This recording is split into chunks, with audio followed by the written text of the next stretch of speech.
तामुलपुर जिल्लानि दाब दाब जायगायावनो जौगाथायनि खामानि मावनो थाखाय लामानि अन्थाइ खाम्फा बेखेवदों तामुलपुर बियाबनि एमएलए जलेन दैमारिया।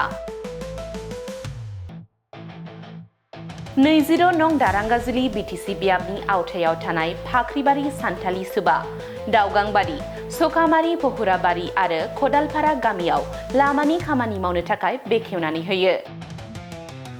बे बोसोराव 15 कोटी रांनि बाजेटजों तामुलपुर जिल्लानि दाब दाब गामिफोरावनो लामानि खामानि मावफुंनो थाखाय अन्थाइ खाम्फा गायसननायखौ जागायदों एमएलए जलेन दैमारिया। थांनाय गोलाव समाव गुबुन सरकार थासेयावबो बेफोर लामाखौ बानायनानै होआखैमोन। नाथाय बे खेबाव रायजो राजाफोरनि हास्थायनाय बादियै बिटिआरनि गाहाय खुंगिरि प्रमद बर'नि दैदेननायजों मोनफ्रोमबो गामिफोरावनो लामा दालां बायदिखौ लुफुंनो थाखाय गोख्रों खामानि मावगासिनो दं होनना बुंथियो एमएलए जलेन दैमारिया।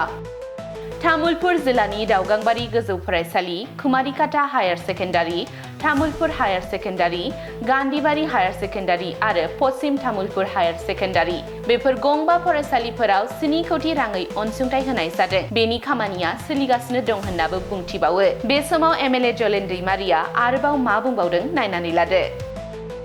तामुलपुर समस्तिनि सिङाव जोङो एबार 15 करोड़नि गोबां लामाफोर बेखेवनो दङ आरो दिनैनिफ्राय बेखेवनो जों जागायबाय।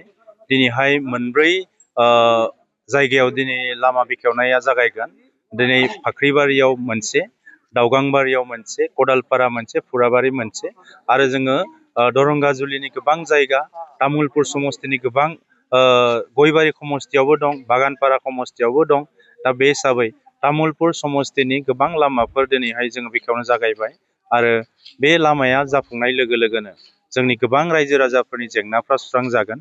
गोबां बोसोरनिफ्राय गोबां ओनसोलफ्रा लामानि जेंनायाव गोग्लैनानै दङमोन। रायजोफ्रा सानफ्रोमबो मोनसे आर'ज गाबदों जे जोंनो एबार लामाखौ नांगौ। दा रायजोनि खावलायनाय लेखा जों दिनैहाय बे लामाफोरखौ बेखेवनो हादों। दा बेनि थाखाय आङो जोंनि बिटिआरनि गाहाय मावफुं सोद्रोमा प्रमद बर' सार बिथांखौबो आं साबायखर बावदों आरो लोगोसे आसामनि मानगोनां सीएम बिथांनिसिमबो जोंनिफ्राय साबायखर थादों आरो आसा खालामदों फैबाय थानाय समाव जों तामुलपुर समस्तियाव आरो गोबांथार जौगालु खामानि, लामा, दालां, फरायसालि आरो लाइमोनफोरनि थाखाय माखासे गेलेनो हानाय दिनै स्टेडियाम बानायनो थांगासिनो दङ, मिनि stadium, district stadium, circuit house बानायनो थांगासिनो दङ। दा गोबांथार जोंहा माखासे खामानि बेवहाय जोब्बाय आरो जों खालामनो थांगासिनो दङ। दा बेजों लोगोसे एबारनिफ्राय जोङो गंबा फरायसालियाव 7 करोड़ के होनाय जादों।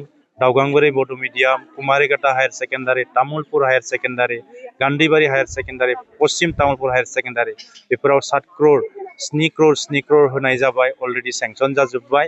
बेनि अनगायैबो जोङो गोबांथार खामानिफोर दिनै बुंना फोजोबनो हाया। दिनै कुमारिकाटायाव 30 लाखनि लाइब्रेरि लुगासिनो दङ। कुमारिकाटायाव ज्योति बिष्णु भवन 1 कोटी 20 लाखनि जों दिनै लुगासिनो दङ। बेनि अनगायैबो मोनसे मोजांथार हाबाफारि जोंहा फैगासिनो दङ गभर्नमेन्ट अफ इन्डियानिफ्रायबो, दा सयल कनजारभेशन डिपार्टमेन्टनि गेजेरजों। दा बियो जोंहा अलरेडि एप्रुभ जाजोब्बाय, डिपिआर जाबाय, कमिटि जाजोब्बाय। खुब खम समनि गेजेराव फाइनेन्सखौ रिलिज होनाय लोगो लोगोनो जों आरोबाव कुमारिकाटानि खाथियाव मोनसे मोजांथार नुथाय जों नुनो मोनगोन आरो फैबाय थानाय समाव कुमारिकाटायाव मोनसे क्लक टावार, मोनसे कुमारिकाटाखौ बिउटिफिकेसननि थाखाय मोनसे क्लक टावार लुनायनि मोनसे मिजिं दङ आरो बेखौ फैबाय थानाय समाव जोङो गासैनिबो मददजों लुफुंनो थाखाय खामानि मावनांगोन।